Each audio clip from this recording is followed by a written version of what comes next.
Вот, да, вот у нас Что-то зелень еще, да, вот сделаешь? Что вы можете сделать? Вы можете добавить любые мелкие цветочки. Просто времени не остается. То есть вы можете намешать белый с голубым, взять насадочку какую-нибудь маленькую и натыкать маленьких цветочков.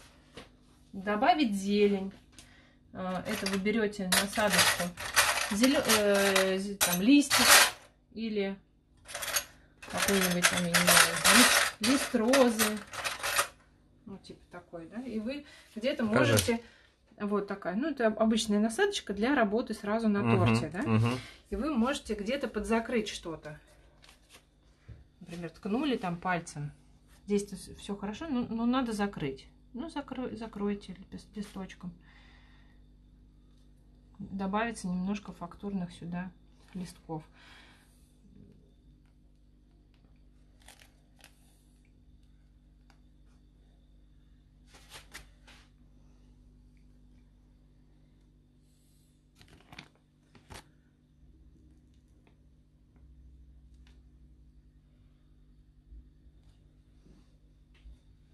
Вот, по сути, все. Белковый крем, когда мы сам крем подкрашиваем для того, чтобы придать оттенок, и смешиваем его потом с неокрашенным кремом, получаются две разные текстуры. И они дадут очень нежный переход, который можно даже не заметить. Чтобы сделать очень нежный оттенок, ну, видите, тут розовинка. Здесь розовинка уже снизу, но все равно цветочек приобретает определенный оттенок. Мы взяли на кисточку немножко, у меня здесь 24-й фуксия, фирма от Credo. Любой розовый можно взять или оранжевый, любой оттенок, который вы хотите придать. На кисточку и пачкаете пакетик. Я обычно пачкаю с одной стороны, то есть не по всему кругу, а с одной стороны. Все, испачкали. Взяли крем. Так как он у меня уже постоял, его нужно немножко промешать.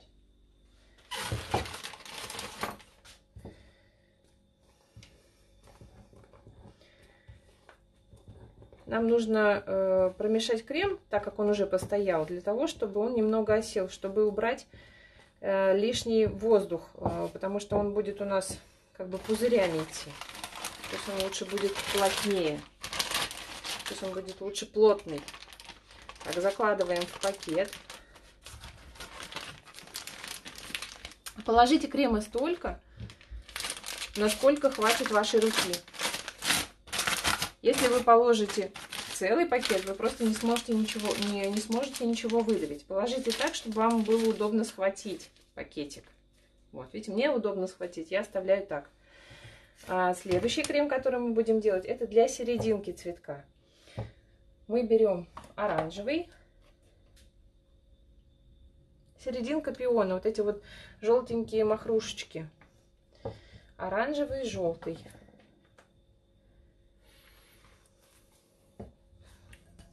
Естественно, краситель добавляйте в зависимости от того количества красителя, какой яркости вам нужно добиться.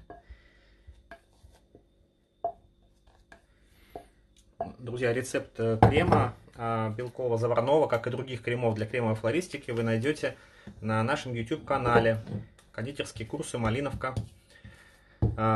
Там видео-рецепты. То есть мы сегодня крем не готовили. Если вы только что подключились, то вы ничего не пропустили еще. У меня пакетик для зелени. Здесь одета насадочка троечка. Это просто как... Я забыла, как она называется. Трубочка. Трубочка, спасибо, Денис. На самом деле, вы можете обойтись без нее, вы просто надрезаете пакетик, делаете в пакетике маленькую дырочку любого размера.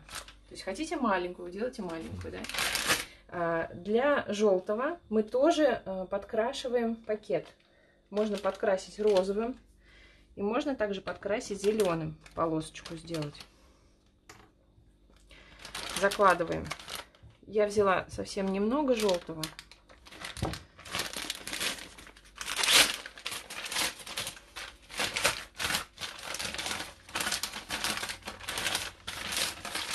Расправили пакет.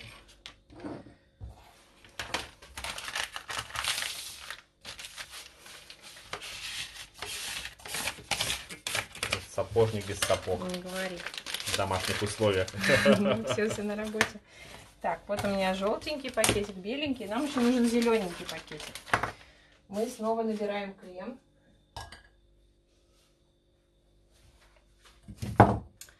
И окрашиваем его в такой как бы не совсем зеленый оттенок. Нам нужно сделать что-то вроде темного авокадо, потому что у пиона темная зелень. Чтобы сделать более интересную зелень, вы можете ее исправить. Исправить оранжевым, исправить желтым, исправить красным. Какие ты сейчас добавляешь красители? Покажи, я добавила 42-й. Это зеленый электро, это основа зеленого. Потом капнула туда фуксии 24-й, который мы окрашивали пион. И добавила желтый электро. И туда можно добавить либо, ну, чтобы затемнить. Я сейчас добавляю темно-зеленый. Это у меня америколоровский, названия уже нет. Вот он такой вот темный авокадо. Если вам нужна еще темнее зелень, можно вообще добавить черный. Черный не бойтесь добавлять. Черный — это основной цвет вообще в цветочной флористике для зелени.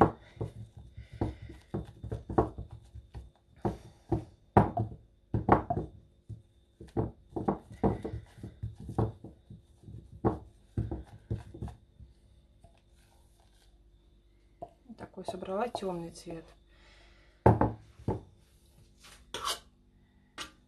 Также нужно собрать светлый. Я добавляю 42-й. Это который зеленый электро 42-й.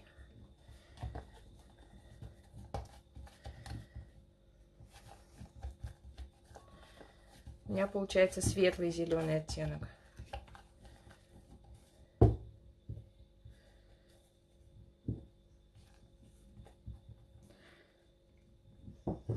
Это пакет для зелени. Мы делаем красную полосочку. Делаем зеленую полосочку. Вы можете сделать и черную полоску, можете сделать и желтую полоску. То есть, ну, обычно добавляют контрастные полоски, темные, чтобы было видно.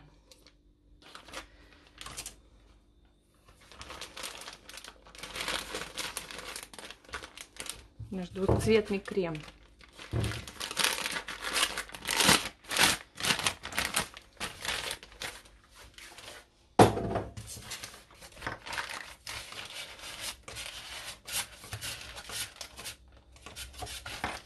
Все, наконец-то мы пакеты сделали. Самая томительная процедура, тяжелая.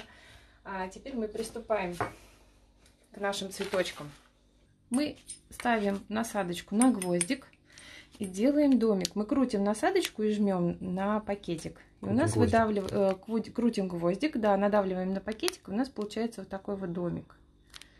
Сейчас мы делаем открытые пионы, поэтому действуем именно так. Делаем простое основание. Теперь у нас серединка цветка. Мы разворачиваем насадочку, которую я делала на зелень, называется 103. Нужно ее развернуть толстой стороной вверх и сделать такие пипульки. 5. Теперь мы берем наш желтый пакетик.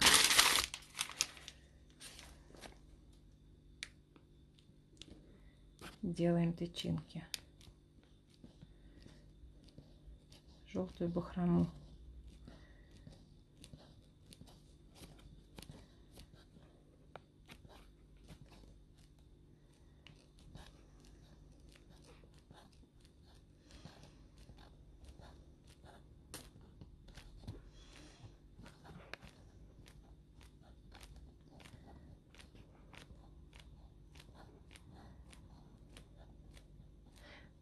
Это очень полезное упражнение, потому что, делая мелкую работу на цветочке, вы тренируете нажим на пакет. Смотрите, нажимаю, отпускаю, вытягиваю, нажимаю, отпускаю, вытягиваю, нажимаю, отпускаю, вытягиваю. Я убираю руку, я дергаю только в тот момент, когда перестала уже давить на пакет. И это движение у вас отработается и будет совершенно автоматическим. Сделали серединку мохнатенькую. Берем в руки снова наш основной пакет.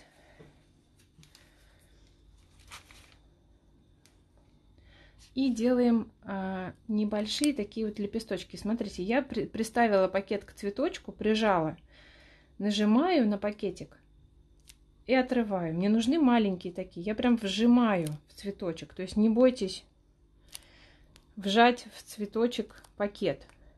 Ничего не случится. Вы можете формировать цветочек, даже просто прижав насадкой цветок. Сделали 5 небольших листочков. Теперь мы делаем 5, но побольше. Видите, я прижимаюсь к цветочку, не к гвоздику. У меня уже все на основании висит. У меня на гвоздике стоит только домик, который мы с вами поставили. Я прикладываю насадочку к гвоздику, нажимаю на пакет и иду вверх насадкой. Жму, жму, жму. Вот здесь я прихожу на сторону цветочка сбоку, да, перестаю нажимать и убираю насадочку. Следующий лепесток также. И 5. Начало цветка.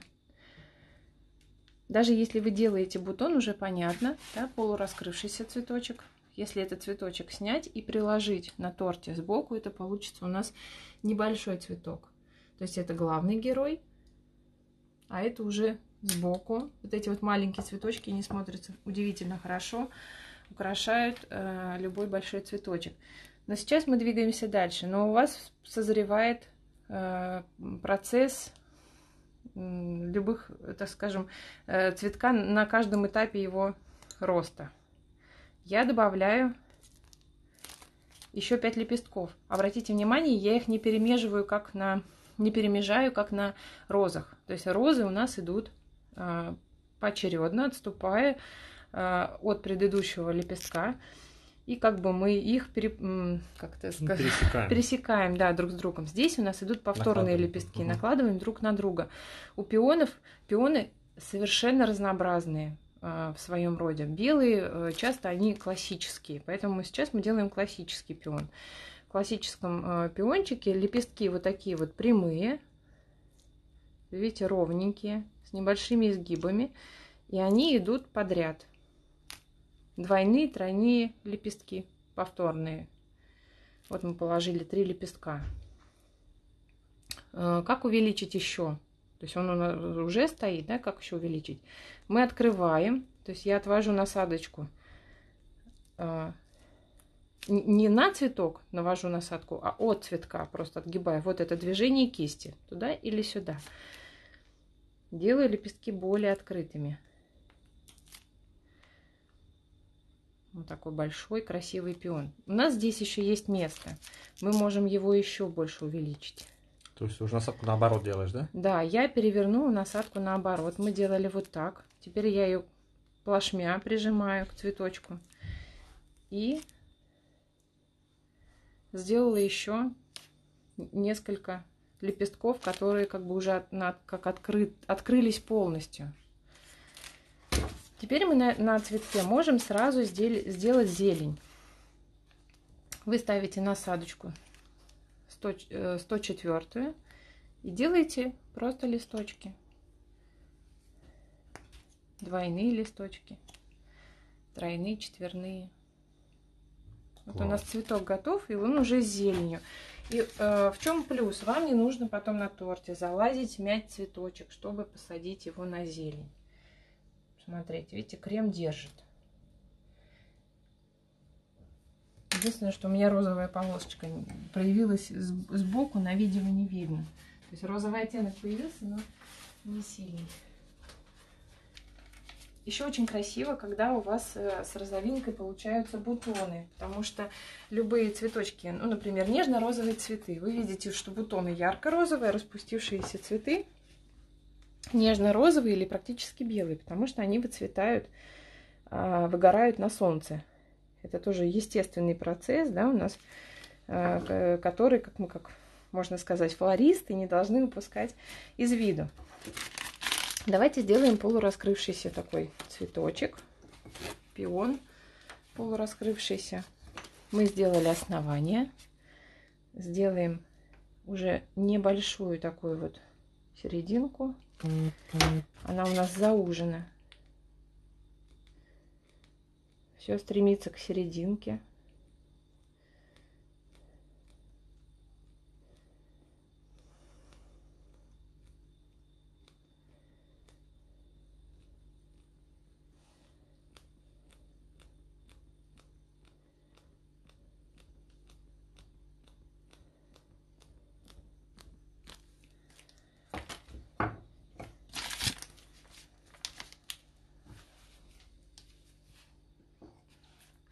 Чтобы сделать полузакрытый цветочек, нам нужно вот эти вот лепесточки, самые первые, загнать ближе к серединке, спрятать, закрыть нашу серединку.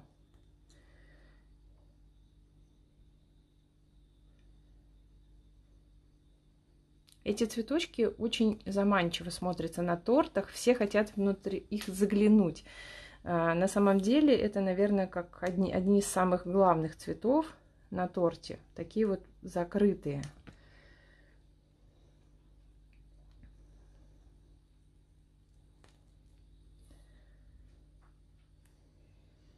Что можно с ними, как продолжить? В принципе, он уже готов. Видите, как он высокий бутон.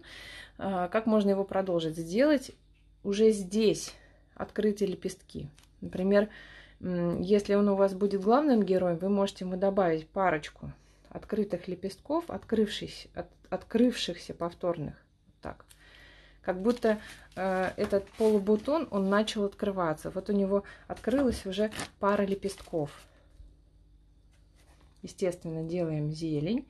У пионов на полубутонах делаем полукруглые чашечки. Ну, здесь у нас открылась вот наша розовинка. И, например, снимаем и ставим на центр торта, да? Или где у нас главный такой будет, главный герой стоять.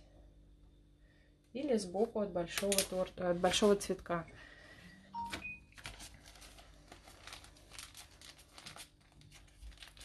Вот смотрите, я поджимаю те полосочки, которые были у меня нарисованы. И крем внутри подкрасить немножко розовым. Теперь делаем бутон без серединки, то есть бутон, как вот он закрытый полностью, он еще не собирается распускаться. Просто делаем шарик и делаем на нем сложившиеся такие вот лепесточки. Любые пионы делаются с небольшим подрагиванием, потому что у них лепестки как бы скрючены, сложены как гармошечка на цветке, а потом они распускаются. Вот он, небольшой такая вот шишечка. Не забывайте вытирать насадочки, потому что белковый крем требует того, чтобы мы ухаживали за нашими насадочками больше, чем любой другой крем.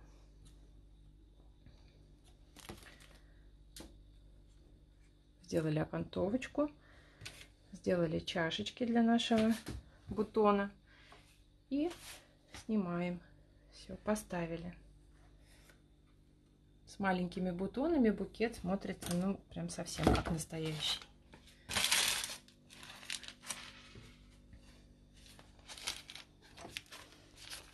Мне осталось совсем немного крема, и можно все количество потратить именно на бутоны. Вот мы сделали бутон, сделали ему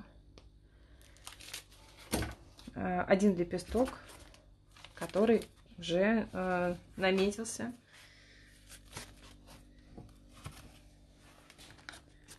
на открытие. Все, он уже, бутончик будет открываться. И когда лепесточек открывается, у него и чашечка это тоже открывается вместе с цветком.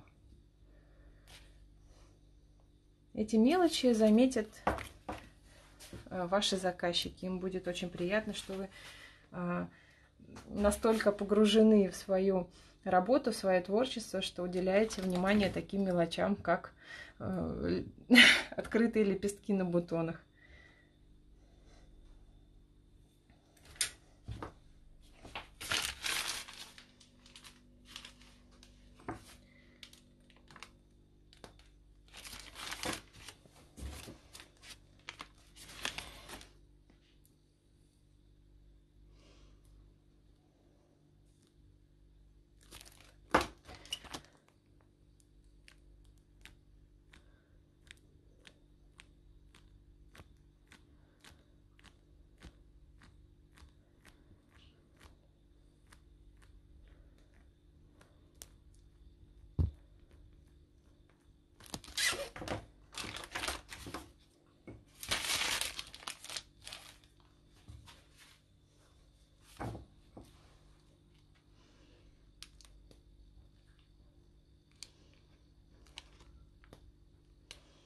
У меня осталось буквально совсем немного крема, и я его потрачу на полуоткрытый небольшой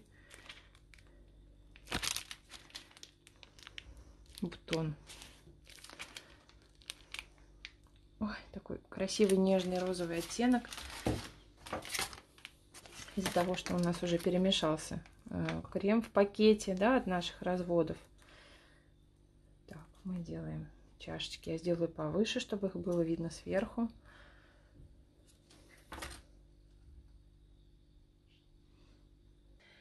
И мы сделаем несколько оттенков. Темный пион у нас будет. Добавляем основной цвет. Это у нас будет 24-й фуксия.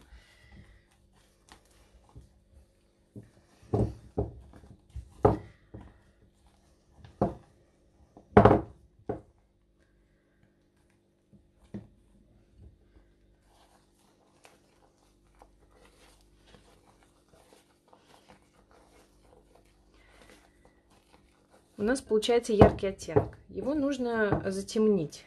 Чтобы затемнить, мы можем использовать, например, пурпур 25 или 14 бургундский. У вас получится, конечно, разные оттенки. Да? Бургундский, он такой бордовый, он сразу уводит в бордо. Его один я никогда не использую, потому что получается очень темный цвет, такой немножко негативный. А если его смешать с ярким цветом, ну, то есть это у нас фуксия или 19 розовый, то получается очень круто. Бордовый 15, он отличается от бургундским более красным оттенком. И пурпур это более такой сиреневый оттенок.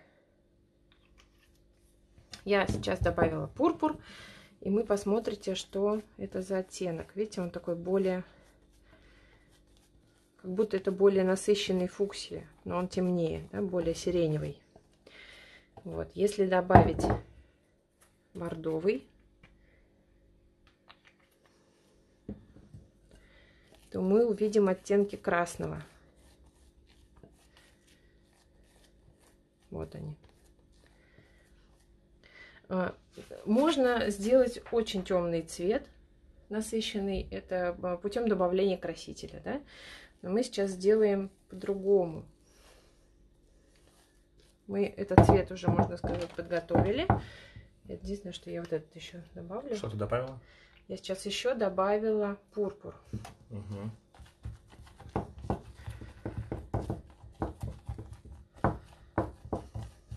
В часть крема, не полностью крем, а часть крема. В часть крема добавила пурпур. И мы на пакет, из которого будем делать, мы добавим как раз и фуксию 24-й.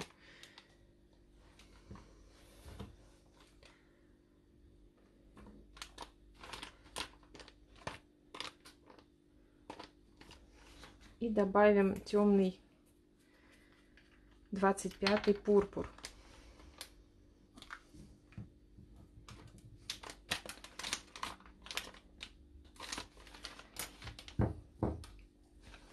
Закладываем крем.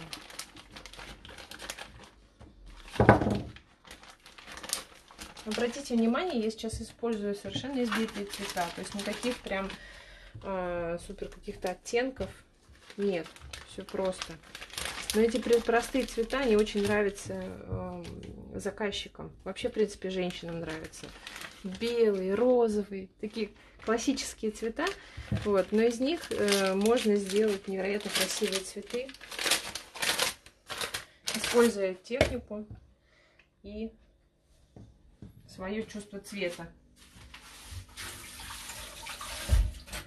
Если у вас нет ни техники, ни чуда цвета, ни чувства цвета, просто повторяйте за тем, чьи цветы вам нравятся. Вот. Можете повторять за мной, можете еще за кем-то повторять. Может, у вас подружка классно делает. Повторять не стыдно, я вас уверяю. В любой художественной школе вам скажут: садись, вот тебе картина, и повторяй за людьми, которые умеют рисовать. И это не стыдно, это правильно. Когда вы повторяете, вы потихоньку учитесь. Не надо чистить гвоздик каждый раз. То есть, если вы супер хозяйка, и у вас везде вообще порядочек, не трогайте только гвоздик, я вас умоляю. Чистите кухню, но не чистите гвоздик после цветочка, потому что он будет скользкий, у вас цветок упадет. Вот обляпанный гвоздик — это лучше всего. Так, делаем основание. Давайте начнем с правильного основания. Правильное движение для пиона. Самое первое — это вот такая вот рябь. У нас уже, видите, немножко рябоватый такой крем, потому что он уже постоял. Основу сделали, теперь мы собираем небольшие такие вот лепестки. Нам нужно закрутить так, чтобы было интересно заглянуть вовнутрь. То есть мы укладываем цветочки, приподнимая их над другими. Делаем такие подставочки, чтобы он не плашмя лежал. То есть смысл вот этого воздуха внутри, чтобы можно было создать объем. Да? То есть мы делаем, приподнимаем эти лепесточки, чтобы был объем. Чтобы эти лепестки, кладясь друг на друга, создавали вот такой вот колодец, да, внутри, чтобы было интересно заглянуть в цветочек. Вот мы сделали таких ярусов, можно налепить много. Ну вот по размеру будем ориентироваться. Сделали 3 круга.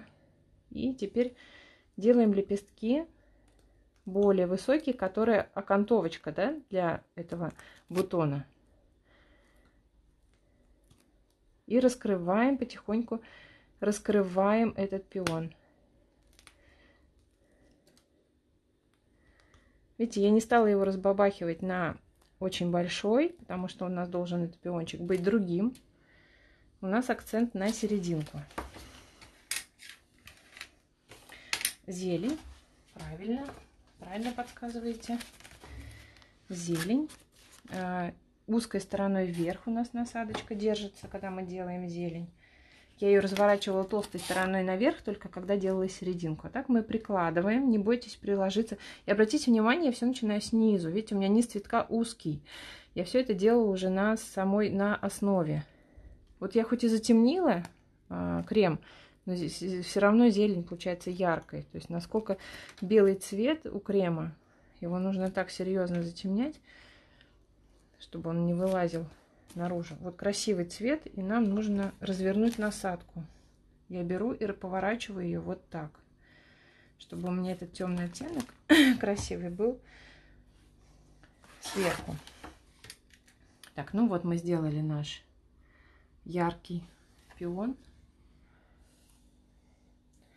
Смотрите, выбираете, что вы первое делаете. Вы выбираете самые некрасивые цветы. Некрасивые? Да. То есть это у тебя некрасивый цветок? Ну, понятно.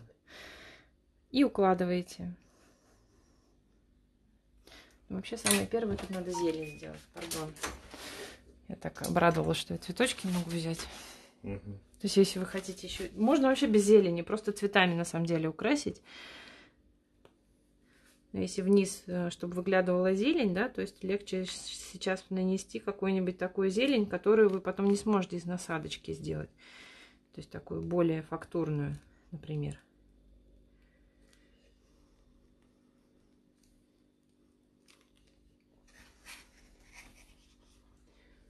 Это все насадочка 104.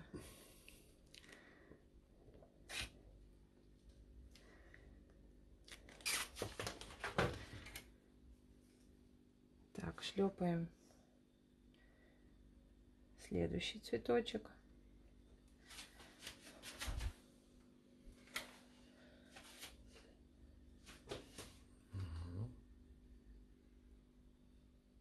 Это у нас красивый. Видите, он уже у нас пошел первый план. То есть мы смотрим отсюда.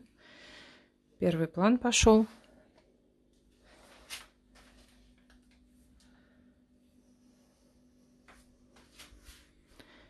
Присматриваем центр композиции. На самом деле здесь прям очень много цветов получилось. Поэтому я навалю сейчас все. Конечно же. Вот. Надя любительница складывать цветы друг на друга. Сейчас начнется. Сейчас вы поймете, почему сначала нужно было брать самый некрасивый цветок. Сейчас поймете, зачем. Ну и...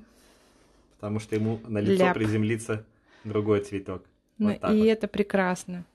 Сейчас, наверное, у многих из вас сердце кровью обливается. И теперь смотрите, у нас есть затыки, да, которые нужно закрыть. То есть сзади у нас все хорошо лежит. Большие цветы — это вообще решение любой композиции. Большой цветок. У нас остаются вот такие вот бутоны, которые нужно аккуратненько приляпать. Другое слово я тут даже не могу подобрать. Примостить. Да, примостить так, чтобы они были в тему.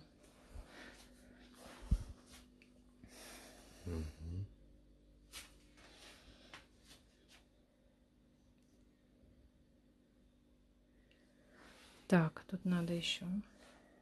И смотрите, не обязательно вот вы взяли, вам обязательно надо поставить. Нет, ну вы взяли бутон и смотрите, куда бы его.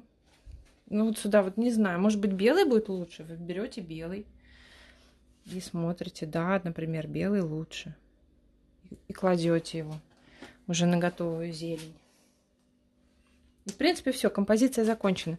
Вот, да, вот у нас что-то зелень еще, да, вы сделаешь? Что вы можете сделать? Вы можете добавить любые мелкие цветочки. Просто времени не остается. То есть вы можете намешать белый с голубым, взять насадочку какую-нибудь маленькую и натыкать маленьких цветочков. Добавить зелень. Это вы берете насадочку там, листик или какой-нибудь там, я не знаю, лист розы. Ну, типа такой, да. И вы где-то можете... Вот такая. Ну, это обычная насадочка для работы сразу на торте, да. И вы можете где-то подзакрыть что-то. Например, ткнули там пальцем. Здесь все хорошо, но надо закрыть. Ну, закройте листочком. Добавится немножко фактурных сюда листков.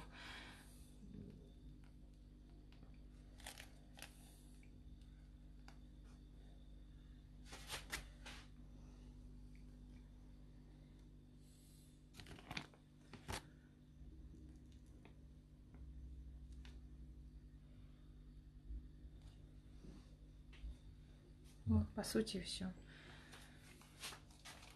Все, друзья, вот за час со всеми бла-бла-бла, со всеми рассказами мы оформили очень симпатичный, красивый торт цветами из белково-заварного крема. Прекрасный торт, чудесные пионы. Надечка с каждым разом меня еще больше уверяет, что белково-заварной крем это тоже красиво, потому что я влюблен в шантифлекс и в кремовую глазурь, в цветы из ее исполнении. Но да, белково-заварной тоже опять Дениса красиво. Мучила тут недавно, что я бездарность, мне ничего не получается. Денис такой, все, друзья, иди делайте. Найдите все, что у вас есть под рукой, не ждите, когда придут какие-то супер насадки или еще что-то. Найдите, что есть у вас под рукой, начните творить. Первый раз всегда не получится. Если вы боитесь, что что-то не получится, у вас обязательно не получится. Это нормально, это вполне обычный этап роста в любой абсолютно сфере. Поэтому, если у вас что-то с первого раза получилось, воспринимайте это как чудо, как подарок свыше. Вот. Если не получилось, это нормально, вполне естественно. Второй раз получится, не получилось, третий раз получится. Главное, чтобы вы попробовали и чтобы вы почувствовали, что это ваше. Чтобы какая-то внутренняя искорка, какое-то внутреннее вдохновение, вы поняли, что да, мне это интересно, мне эта тема интересна. И тогда вас уже будет невозможно остановить. вы просто будете творить и творить. И не слушайте ваших подружек, не слушайте соседок, не слушайте мужа, если он говорит, фу, у тебя какая-то страшная штука получилась. Не слушайте их. Пускай послушайте, что они вам скажут через полгода вашего мастерства. Вот. Если вы уже делаете тортики, вспомните, посмотрите свой самый первый тортик, как вы его любили, а какой он страшненький. Это вполне естественно, это вполне нормально. Сравните с теми работами, что у вас есть сейчас. Поэтому, друзья, не вешайте нос, развивайтесь, двигайтесь вперед. Спасибо вам за ваши лайки, спасибо вам за ваши комментарии. Не переключайтесь с этого канала. Делайте тортики, фотографируйте, публикуйте, отмечайте нас, чтобы мы могли за вами следить. Да.